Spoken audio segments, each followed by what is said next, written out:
Hey guys, welcome back to another pre-match video. We do this series before every single Chelsea game.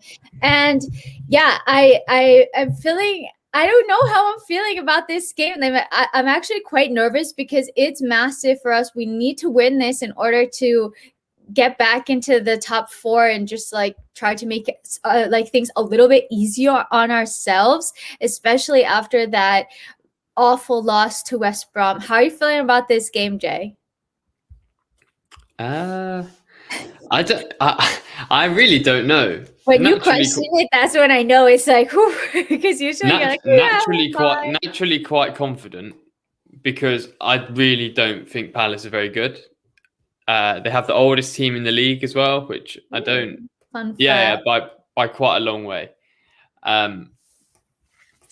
Yeah, I'm never really convinced by Palace as like being a super dangerous team, but I also back them to be quite difficult to play against. Yeah. Do you know what I mean? Like, Yeah. it's rare that you see Palace sort of slap a team about, but I know that they're quite resolute, quite physical. So I'm kind of hoping that the Champions League performance, especially because I thought we weren't very good at all. No, I Um, don't think so. but we got a win, so that's all that matters. And I'm hoping that confidence can drag us through because it's really important now to start picking up wins because we've got a really tough end to the season, so we're going to need wins now. Yeah.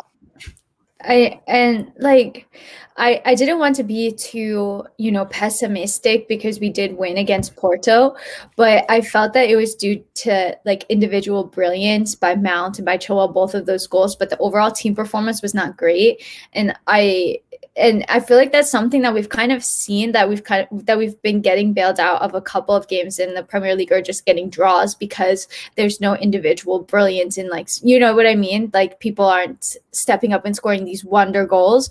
And that's something that I'm a little bit nervous about. It hasn't been happening in every single game, don't get me wrong, but I do feel like it's been happening quite a bit. Like, I remember the Leeds game, I felt that we should have won that. There are a couple of others that I can't name off the top of my head.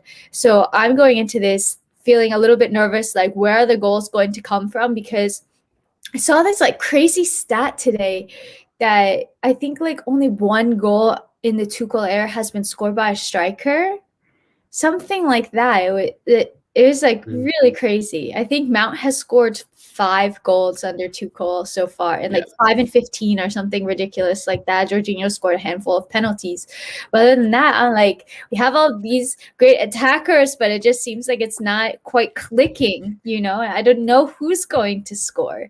So do you think that, Crystal Palace are going to watch that West Brom game and say, hey, West Brom figured out how to break down this team, or do you think it's going to be more difficult because maybe we just collapsed having 10 men? I look at the West Brom game in isolation really because I personally think that the team was quite arrogant going into it and assumed it would be easy. Took the foot off the gas a little, and then West Brom played in a way that nobody expected them to play, in a different formation. High press, high line, really working and closing the space between the midfielders and Cover had an okay second half, but very poor first half, and Jorginho is not press resistant really at all in my opinion. So that was really challenging for the both of them, and obviously the red card didn't help. In terms of this game, it's like, okay, well, where it's quite hard with Palace because I don't really rate that team. I'm quite surprised that team's not been relegated. I'm sorry, I know you're serious, but I just like... yeah, I am. I like, know. It's like the oldest team in the league, plus I'd say they have 2 good players, maybe. Yeah. Definitely 2 good players, maybe a few more is what I mean by that. Like, Zaha is obviously good, Eze is obviously good. Yeah. It's just like, I don't know. Like, I just feel like it's kind of a Chelsea thing that Chelsea perform well typically against the bigger teams, like Yeah. in general, they step up against the bigger teams, but then against these sides that might sit back or a little bit lower in the table, I don't know if it's like a mentality thing, but they just really struggle to break down these sides, and it's something that's been going on for years and years. Like, what do you think is the reason for this? I just think it's a level of overconfidence, really, and a lack of discipline and an ability to galvanize the entire team mentality. And that's not like any one manager's fault. I just think that it's such a patchwork squad, despite it being a very deep and talented squad. It's very patchwork. There's no real joined up thinking when you link all the players together, Yeah. to some extent. And that sort of disconnect sometimes can mean that if a certain Premier League manager can identify a weakness and exploit it, that we're then caught, and it takes a real big push to get the team back up and going again, and it means we have to rely on individual brilliance rather than sort of effective cohesion. Yeah, I still back us to win. I really do back us to win, but I really don't know who the lineup's going to be at. I know. That's what I can't wait to see. That brings us to a question, guys. If you do have questions, fire them away at us. Honestly, we love answering them. So Tahir said, Eunice said we should play N'Golo and Jorginho today and rest Cover for Porto. Thoughts? And so I'll take this one, and then Jay, I'll get your thoughts as well. But personally, like, I want to make sure that N'Golo Kante can play for Porto. I think that he's going to be really important, especially since we're defending 2-0. But they really looked like scoring. I said it in my review video that I felt that they were quite unlucky not to have scored. And, there are a couple of chances that we got lucky, another couple that Edouard Mendy was just incredible. But they did look like scoring, and they were also without their two highest goal scorers in that game through suspension. So bring those two back. It could perfectly have been a very, very different scoreline, and we need to defend this. So personally, against Crystal Palace, I don't think you necessarily need a N'Golo Kante, because I don't think you're going to need to really do like so much defensive work. I feel like we're going to have the majority of the ball in possession. I would think so.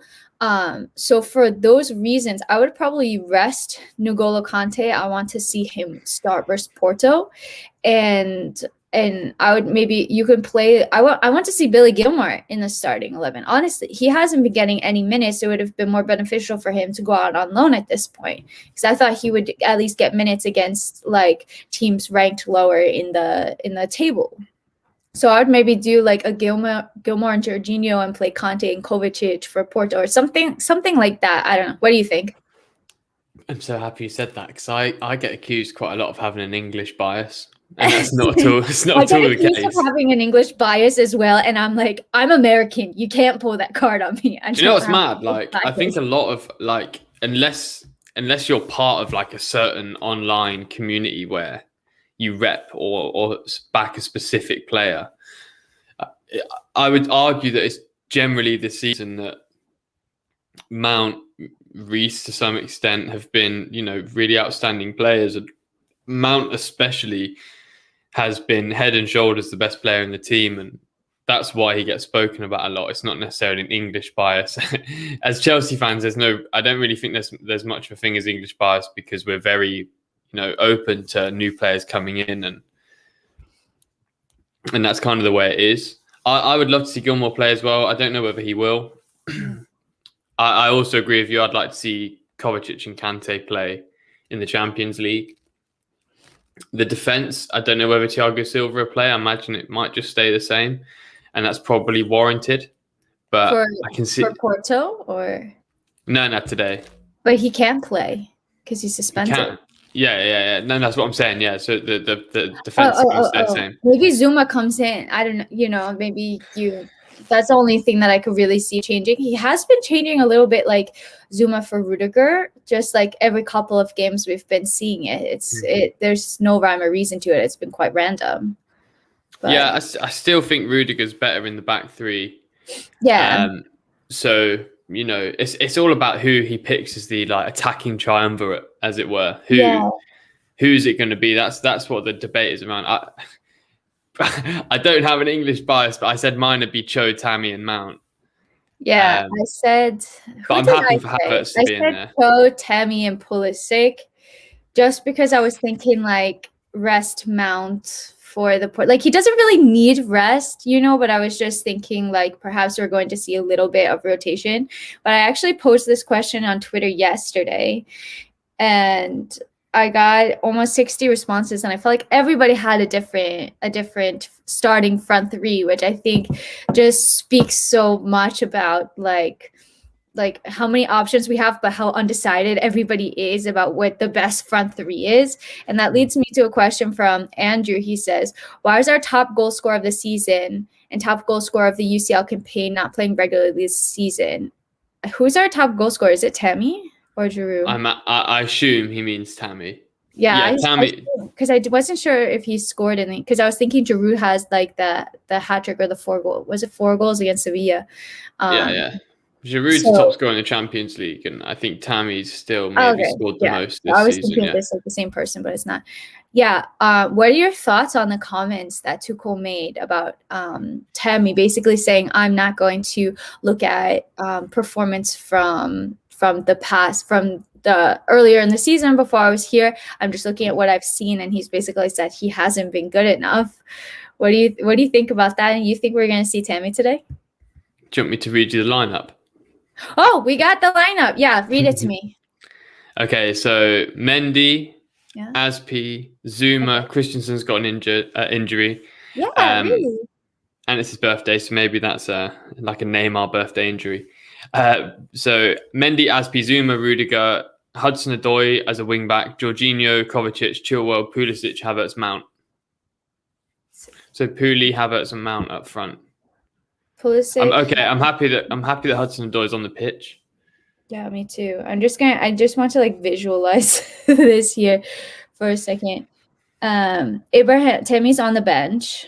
We'll go back to Abraham in a second. We'll go back to talking about him in a second. Jorginho, Kovacic, pivot. So this is interesting. Like we were saying, it seems like Conte's getting rested to play against Porto midweek. I really want Gilmore. He's not even on the bench.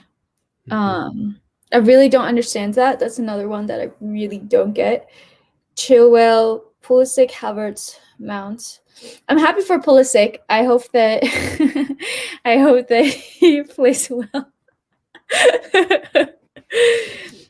I thought he looked pretty good in his cameo against Porto. It's just too delicate for now. I just don't. He is so good. I said this for so long. He might be Chelsea's most like effective attacking player, but I'm just so scared he's going to get an injury and then set back again and again and again and again. I'd rather him be out for an extended period of time to completely recover. That's the only issue. Like naturally, if Pulisic is starting, that's a massive bonus. Do you know what I mean? Because he's so good. And he'll probably be more effective than Timo's been recently. So he deserves a start. And I would love Pulisic to have a very, very good end to the season. I'm just worried about him injury-wise. In terms of Abraham, like, he's not signed the contract. And I don't blame him. Yeah. But, like, that's why he's not playing. So, 100%. Like, politics and football are so interwoven. And Tammy's a fabulous player and will have a great career wherever he goes. But he's not being played, number one, because I know from people around the club that the sort of MO is that the team for the future is to be built around Kai and Mason. Interesting.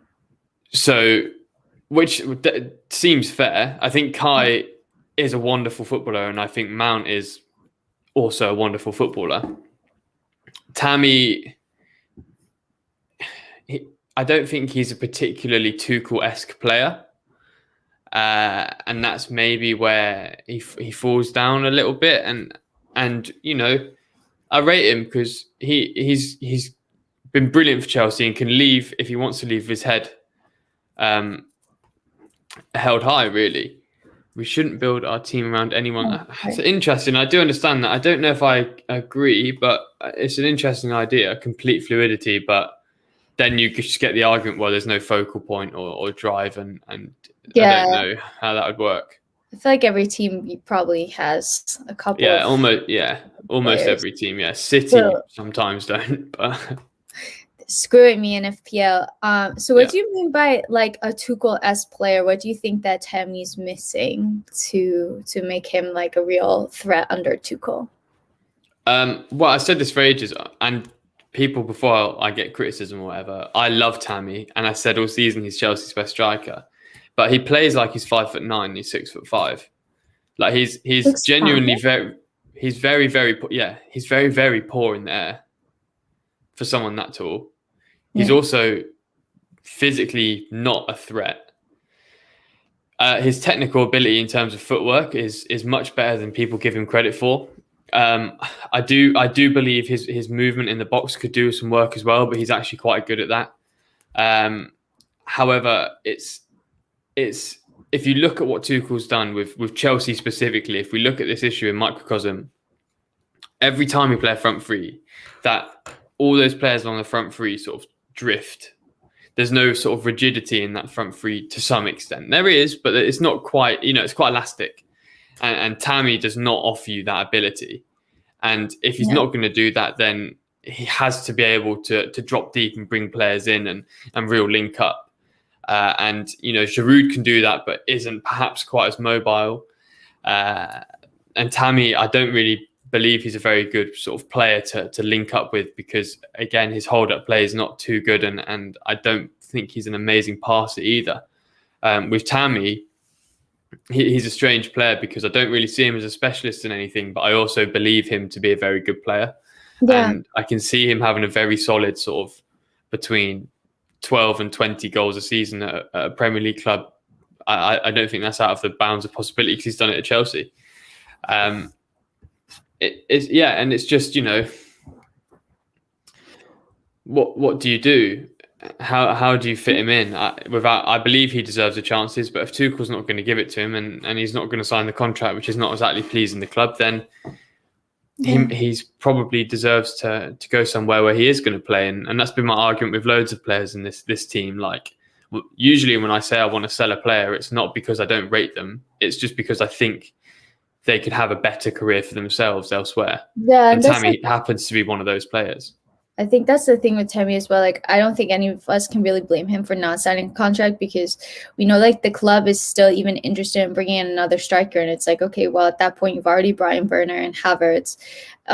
It feels like he's really like that the club has kind of decided like, oh, he's not the main man. And if he signs a new 3-5 year contract, he could just be sitting on the bench for who knows how long. But I do think that he's a really good player. We got what Andrew says here. Can I? Yeah, that's what I wanted you to comment on it. Yeah. Well, physicality doesn't just mean strength. Like, movement is also, a physical exertion. Like, Tammy is not very fast. Kai can cover ground very quickly. He's deceptively very fast. He looks quite languorous, but he's not. And I can't remember the game. It's against Everton when Kai was playing up front, and it was a disallowed goal because of offside. But a ball came into him, and he found space between Godfrey and Keane, who I think have had a decent season between two of them, and they're both strong defenders, big defenders. And he jumped up and he controlled the ball on his chest and then finished into the corner. And I think it's that Tuchel maybe likes. It's not Tammy. It's not a Tammy doesn't do that. We've seen him do it with that beautiful chest pass to Mason, and great runs in behind when Jorginho played that wonderful ball against Watford last season. I personally just believe it's the club have paid that money for Kai. Kai is seen by some people in a lot of people in Germany and a lot of people here as a possible. I'm not going to say the word generational, but he's meant to be a very, very, very elite level footballer as he develops. And unfortunately, maybe Tammy's not held in the same regard. Maybe harshly, maybe not, depending on what you think. And I think it's okay for managers to have preferences on which players they like and perhaps don't like quite as much. That's part of what it is. Do you know what I mean? So, and Kai is 2.5 years younger than Tammy as well. And I personally believe that he's a stronger player and can link up everything. I mean, I totally understand the frustrations around Tammy because I agree with them as well. I wanted him to play today. I've tweeted about it consistently. Like, he deserves his chance because he scores when he plays. Like, he's an absolutely wonderful footballer. And it's a shame that Tuchel perhaps isn't willing to give him that chance. But then on the flip side, you pay 72 million for Kai Havertz, and you want to get him in the team, but you have to prioritize defensive solidity because that was something we were lacking majorly. And the pivot in general has been working. Besides West Brom, it has been very good. So that's what you have to do. And he's put this system together that essentially puts the most square pegs in the square holes. Do you know what I mean? And unfortunately, Tammy is one of those players that is missing out. Yeah. And that's not fair. But what can the club do to fix this issue? Well, okay, he's not going to play. He's evidently not going to play. We can all call for it. It's not going to happen. So how do we deal with this? Okay, West Ham obviously interested, because why wouldn't they be? As will other Premier League clubs and whatever. West He's a great Ham player. Swap plus money. Yeah. Tammy plus money for Declan Rice. Yeah. I think that will probably be I think what you'll see is it'll be like that'll be the case. Maybe not quite as overt, but it'll definitely be, okay, West Ham buy Tammy, and then a week later Rice is announced at Chelsea. Something like that. And that'd be good for Tammy. It'd be really good for Tammy. I wouldn't be opposed. No, of course, because that move benefits both players. Yeah, exactly. A lot of Manchester United players or fans are telling me, "Oh, we're gonna get Rice," and I was like, "If Chelsea make an offer, I think he's gonna go to Chelsea." Yeah. You know, I just it's his club. So let's see. The transfer window is gonna be absolutely mad this summer, I think. You reckon? So I think the opposite. The rumors, I think, are gonna be mad. Oh yeah, the rumors will be mad. Yeah, I don't know how much business like any club is really going to be able to get done, but just like what we're seeing already with all of, like the Holland drama, Rice has a bunch of clubs interested in him as well. You know, the Jadon Sancho probably have another saga, so gonna be an interesting one. I do want to get to a couple of more questions before we sign off. So this one says, do you think that Timo will improve? And I think that what we have to remember is that he's going through like a period of very low confidence, and it's his first season in the Premier League. I'm not trying to make excuses for this player, but I just feel like I'm willing to give any player like at least one season to 18 months, like find their feet. What? 18 months. That's what I give. That's what I give. Yeah. That's what I gave Lampard. That's what I gave Timo, Kai. Like they all deserve 18 months. Like. Do you know what I mean? First season adapt, and then you play your way into second season. Glenn Hoddle made a really good point as well. It's like you move over to the UK. One, okay, that's a different culture, different language. Yeah. Two, it's a team of people that you're now friends with but don't know when you come in. Mm-hmm. And you can't hang out with them because lockdown. Yeah, you can't eat out of them. Three, like Timo's position has been slightly different this year than it was at Leipzig, and he hasn't played, in the same way, which is fine. And most importantly, Kai is over here, Timo's over here, and their family's not here. No. And it's really important if you're lucky enough to have a strong family that when you're going through a tough time, they're there to help you out and to provide you with confidence. And those players don't have that. And Kai's younger than me by quite a long way. Like Kai's 2 years younger than me. It's nuts.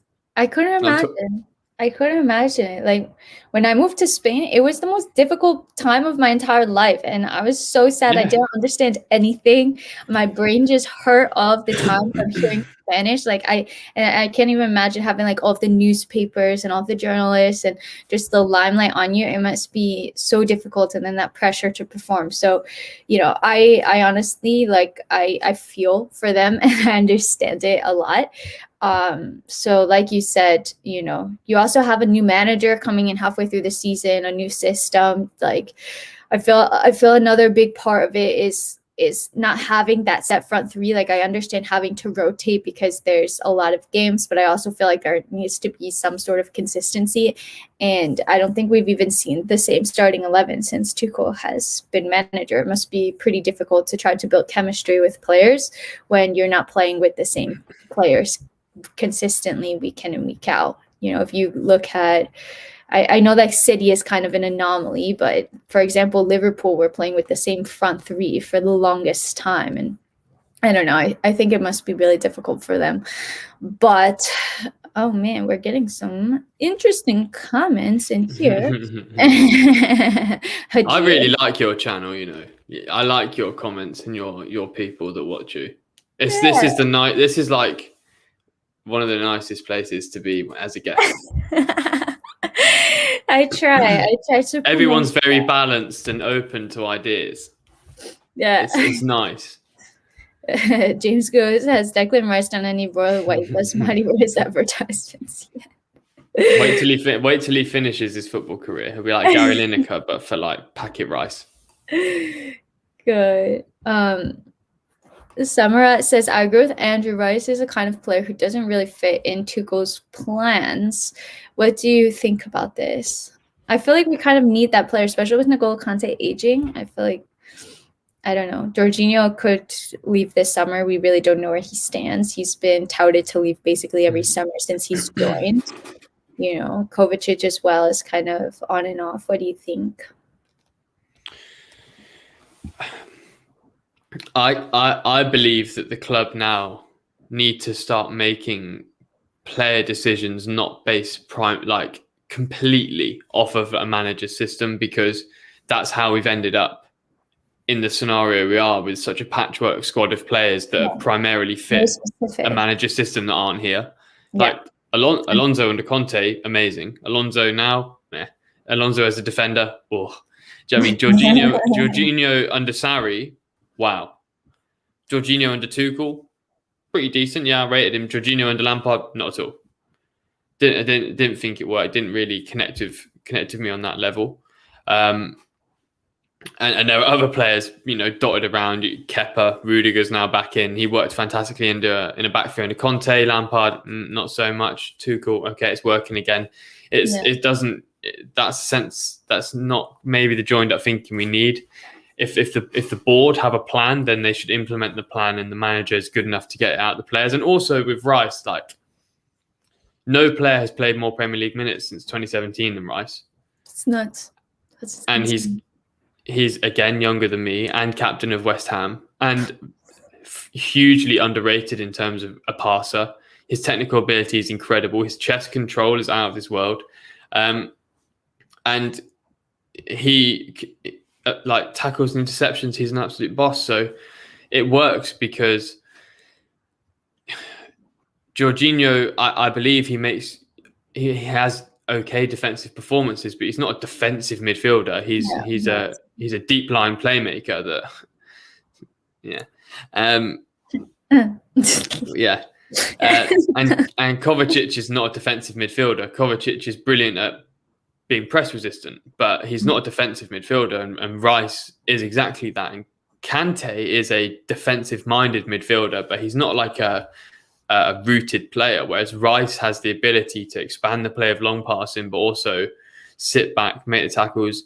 I do think it's important, especially when you look at Kai and Timo and other players that have come in, that, you know, the Premier League experience might be quite beneficial to some extent. I know Chilwell, you can argue against it, but I personally think Chilwell's been okay. He's been asked to play in a different position as well. That's not always the easiest. So I reckon Rice is probably the best shout for the future of the club, because we can't sit here and pretend that managers are a long-term thing at Chelsea. They're not, whereas certain players are.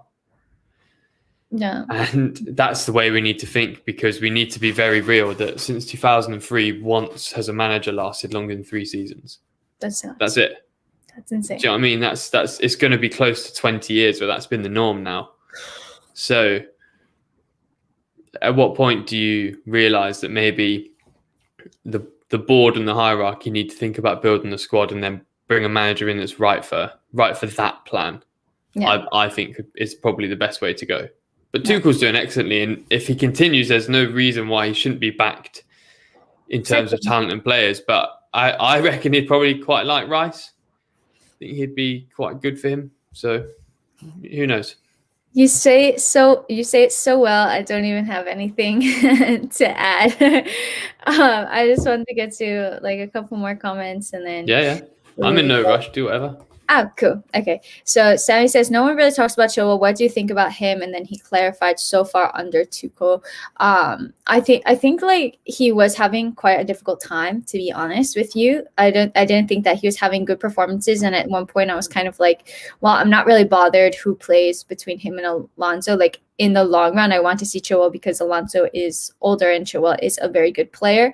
And I thought that he had a really good start to the season under Lampard. But like you said, he's not really a left wing back. He's a left back, and those positions are different, and it takes time to adjust. And I think that he's been looking more comfortable recently. The goal against Porto, I think, is going to give him a lot of confidence. He did really well to kind of like get the ball after that mistake and to finish it. It really wasn't an easy finish at all. He had to have a lot of composure. So hopefully that's going to help with his confidence a little bit as well. And just, I think he just needs time to get adjusted. It's a new system for him. He's probably doing a lot more running, I imagine, than he probably was in a back four. But what do you think?